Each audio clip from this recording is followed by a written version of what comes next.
Hey, what's up? I don't know if you know, but we're getting a new Resident Evil movie, and no, it's not a sequel, it's a remake. Supposedly a remake that will stick more to the video game story, because, you know, like the last movies, they didn't care about that. There was a point where everything was just crazy, and we didn't get those team-ups we were so excited about. Anyway, the first movie was okay, and it did have some good moments, some good action scenes, you know, and I mean, even though some special effects haven't aged well, I mean, come on, it was a horror movie in 2002, you have to make a few concessions. Before we start, remember to hit that subscribe button and share with your friends if you like my content. And yeah, if you are ready to go, let's do this.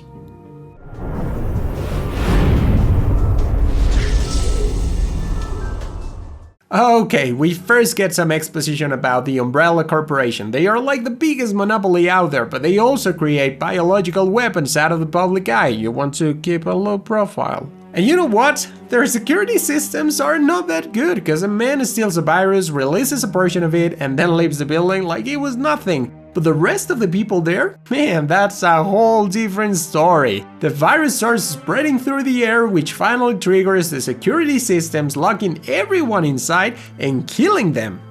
Then we meet this girl who was unconscious in the bathroom, because that's the best place to take a nap, obviously. She doesn't know where she is, having no memories of, well, anything, not even who she is, but finding a picture of her and a man right after getting married.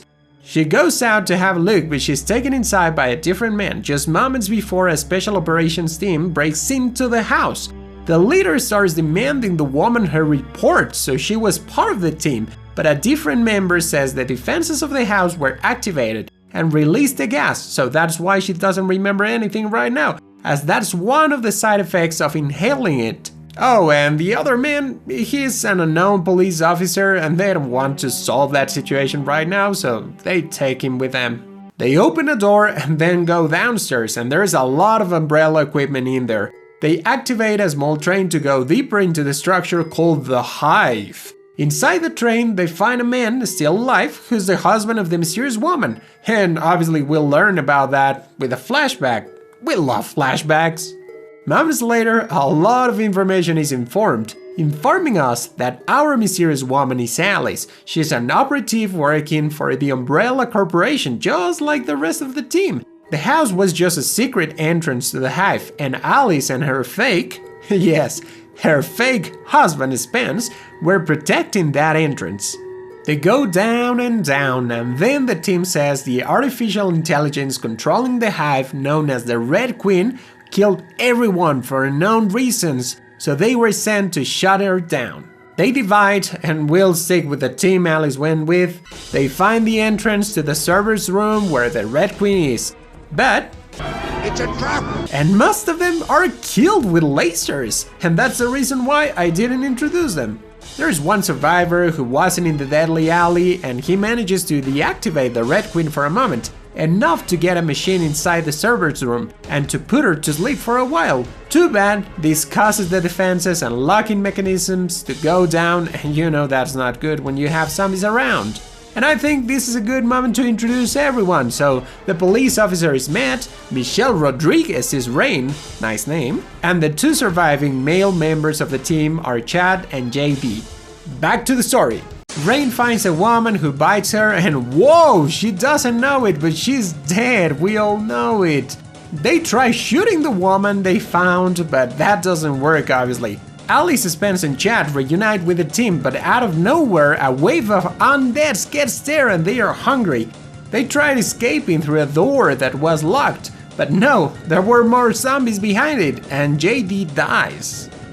That's when a giant creature escapes the container it was in, and I didn't understand how the team splits again. Spence, Rain and Chad go back to the server's room, Alice is alone, and the police officer Matt is somewhere chilling, I guess. Alice finds a dog, but it's a dog from hell. She goes into a lab and there is a zombie inside, and even though she doesn't remember a bunch of things, she does kick ass.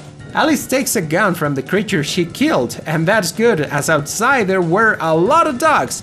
so she kills them. She runs out of bullets but does some air kicking, and that's done. Yeah, that's done.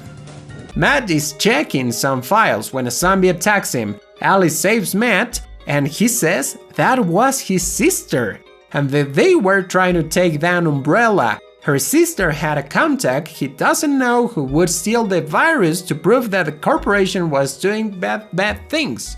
They make it into the server's room too and decide to turn on the Red Queen again, so she guides them out of the Hive. She also explains more things about the T-virus, the cause of this havoc, but we all know how zombies work even if you don't say the word zombies anyway. They use the sewer system to escape, but man, there are zombies everywhere and they bite Rain once again. How is she not one of them yet? Oh, because we like her character? Well, that works for me. They climb and use the pipe system to move around, and right when I was thinking, oh, those things are stiff, they break, and Chad is left behind with just one bullet in the chamber, but he doesn't take his own life. He gets rid of one undead and then crawls his way somewhere else. Oh, I didn't tell you, but he was bitten on the leg, so he doesn't have too much time left. Back to the main group, after getting out from down there, Alice remembers she's in front of the lab with the T-virus, and also that there is an antivirus. They go inside the lab, but the substances are gone. But do you know what's not gone? Spence's memories. Now he remembers he was the one who stole the virus. You might be asking why. Well, it's always about the money, baby. Obviously selling that thing would give you millions. But the important thing here is that Spence says the antivirus is on the train they used to get there. Oh, and a zombie who was underwater bites Spence, but that doesn't stop him. He goes out, locking them inside the lab. Too bad when Spence is about to use the cure, the giant monster we saw earlier sees him. The Red Queen says she can't let them out, but as Rain is infected, they'll have to kill her first, something they don't want to do. The monster reaches the lab, but suddenly Chad, who's still alive somehow, turns off the Red Queen and saves the survivors using another door. They get to the train where Zombie Spence is waiting, but Alice takes care of that.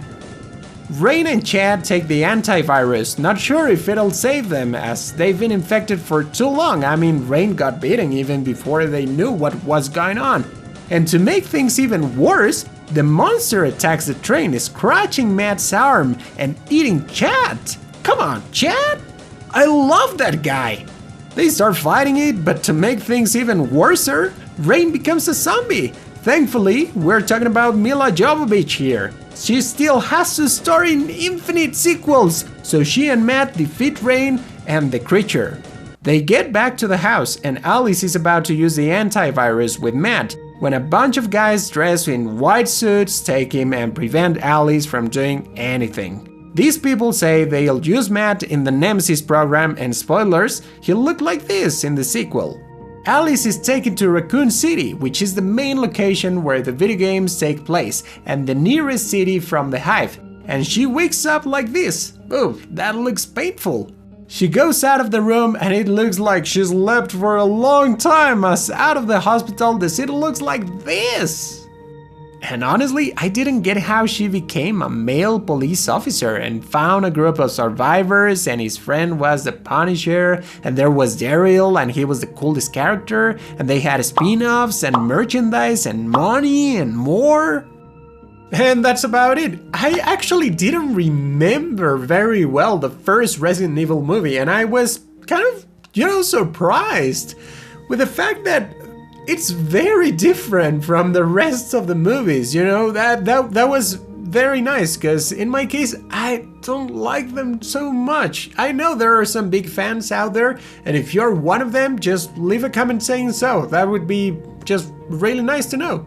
Anyway, if you have any suggestions for any future videos, remember to comment below. And that's about it. I'm David, have a good day, and see you soon. Bye.